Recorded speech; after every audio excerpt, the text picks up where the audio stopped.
सूत्रधार पर सुनते हैं वेद व्यास की महाभारत।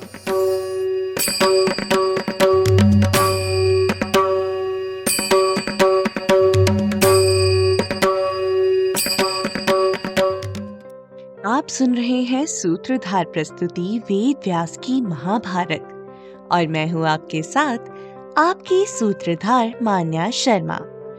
आज हम शुरुआत करेंगे हमारे 7वें एपिसोड की। इस एपिसोड में हम सुनेंगे पांडु के वनवास की कथा, लेकिन उससे पहले चलिए लेते हैं एक छोटा सा रिकैप। पिछले एपिसोड में हमने पांडु के पराक्रम की कथा सुनी थी। पांडु ने विवाह के बाद पूरे विश्व को जीत लिया था। अब पांडु अपना ज्यादा से ज्यादा समय वन में शिकार करते हुए व्यतीत करते हैं। फिर हमने कौरवों के जन्म के पीछे की कथा सुनी। एक दिन महर्षि वेद व्यास जी हस्तिनापुर पधारे, जहां गांधारी ने उनकी सेवा सत्कार किया, जिससे प्रसन्न होकर वेद व्यास जी ने गांधारी को 100 पुत्रों का वरदान दिया। लेकिन 2 वर्ष बीत जाने के बाद भी गांधारी को प्रसव नहीं हुआ। वहीं पांडु के ज्येष्ठ पुत्र युधिष्ठिर का जन्म समाचार सुनकर गांधारी और दुखी हो गई। उसने अपने गर्भ पर जोर जोर से प्रहार किया और एक मांस के टुकड़े को जन्म दिया, जिसे वेद व्यास जी ने 100 टुकड़ों में बंटवाकर 100 कुंडों में रखवा दिया, जिससे 100 कौरवों का जन्म हुआ। 100 भागों में से एक और भाग बच गया, जिससे गांधारी को एक पुत्री की भी प्राप्ति हुई।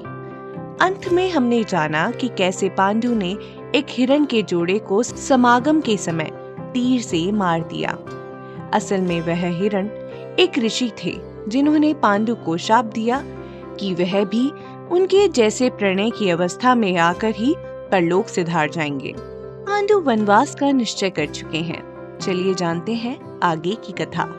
वनवास का प्रण लेकर पांडु अपनी पत्नियों के पास आए और उन्हें अपने प्रण के बारे में बताया। पांडु ने उन्हें वापस हस्तिनापुर चले जाने को कहा और साथ ही साथ यह भी कहा कि वह अब से अपने पिता वेद व्यास जी की तरह तपस्या करेंगे और ब्रह्मचर्य का भी पालन करेंगे। पति की ऐसी प्रतिज्ञा सुनकर कुंती और माद्री ने भी उन्हें साथ ले जाने के लिए कहा, लेकिन पांडु ने इनकार कर दिया, जिस पर उन दोनों ने कहा कि अगर राजा पांडु उन्हें अपने साथ नहीं ले जाएंगे तो वे दोनों अपने प्राण त्याग देंगी। राजा पांडु ने दोनों की बात स्वीकार कर ली और उन्हें अपने साथ लेकर वन में तपस्या करने हेतु जाने के लिए तैयार हो गए। राजा पांडु अपनी पत्नियों के साथ वानप्रस्थ आश्रम में अपना आगे का जीवन व्यतीत करने के लिए पहुंच गए। वहां पहुंचकर पांडु ने अपने और अपनी पत्नियों के सारे आभूषण ब्राह्मणों को दान कर दिए और सन्यासियों का वेश धारण कर लिया। राजा पांडु ने अपने सेवकों से कहा कि वे जाकर उनके सन्यास का समाचार हस्तिनापुर में उनके परिवार को दे दें। पांडु की ऐसी बातें सुनकर उनके सभी सेवकों को बहुत दुख हुआ। वे भारी मन से राजधानी तो लौट गए, लेकिन सबका मन पांडु के साथ ही रह गया। वहीं जब धृतराष्ट्र को यह सूचना मिली और सेवकों ने उन्हें बचा हुआ धन लौटाया, तो वह भी पांडु की चिंता में दुखी रहने लगे। वह पांडु को बारंबार स्मरण करते और उसी की बातें सोचते रहते। इस तरह पांडु का वनवास नागशत नाम के पर्वत से शुरू हुआ। वह चैत्रथ गए और वहां से कालकुट होते हुए गंधमादन पर्वत जा पहुंचे।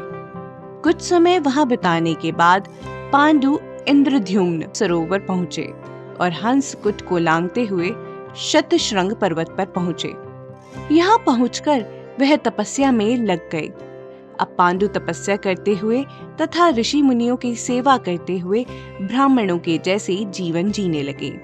एक दिन कठोर व्रत का पालन करने वाले बहुत से ऋषि और महर्षि एक साथ ब्रह्मा जी के दर्शन की इच्छा लिए स्वर्ग जाने का विचार करने लगे।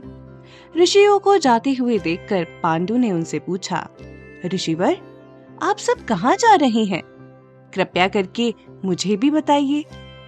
ऋषियों ने कहा, राजन, आज ब्रह्मलोक में देवताओं, ऋषियों, महर्षियों और महामना पितरों का एक बड़ा समूह एकत्र होने वाला है। हम सभी वहीं जा रहे हैं। यह सुनते ही महाराज पांडु भी महर्षियों के साथ जाने के लिए सहसा खड़े हो गए। उनके मन में स्वर्ग जाने की इच्छा जाग उठी और वह उत्तर की ओर मुंह करके अपनी दोनों पत्नियों के साथ शतशृंग पर्वत से चल दिए। उन्हें जाता देखकर गिरिराज हिमालय के ऊपर उत्तर की ओर यात्रा करने वाले तपस्वियों ने पांडु से कहा, राजन, इस पर्वत पर हमने बहुत से ऐसे प्रदेश देखे हैं जहां पहुंचना बहुत कठिन है। वहां देवताओं, अप्सराओं और गंधर्वों की क्रीड़ा भूमि है। वहीं कुबेर के उद्यान भी हैं। वहां की भूमि कहीं पर ऊपर तो कहीं पर नीचे है।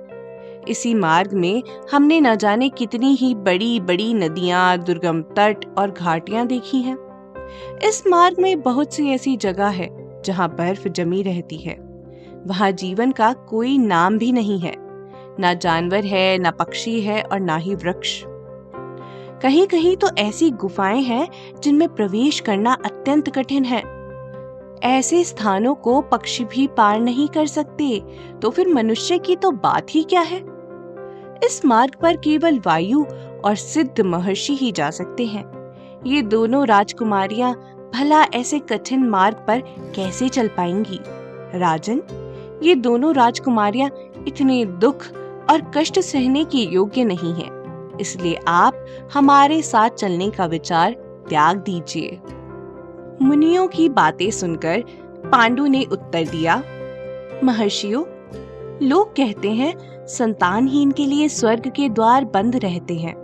मैं भी तो संतानहीन ही हूँ, इसीलिए आपसे कुछ निवेदन करना चाहता हूँ। ऋषियों, मैं अपने पितरों के ऋण से अब तक छूट नहीं पाया हूँ, इसीलिए मैं चिंतित हूँ।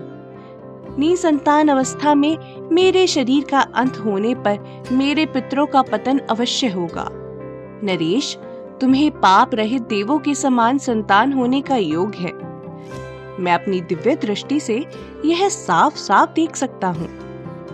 अपने पुत्र फल को प्रयत्न द्वारा प्राप्त कीजिए।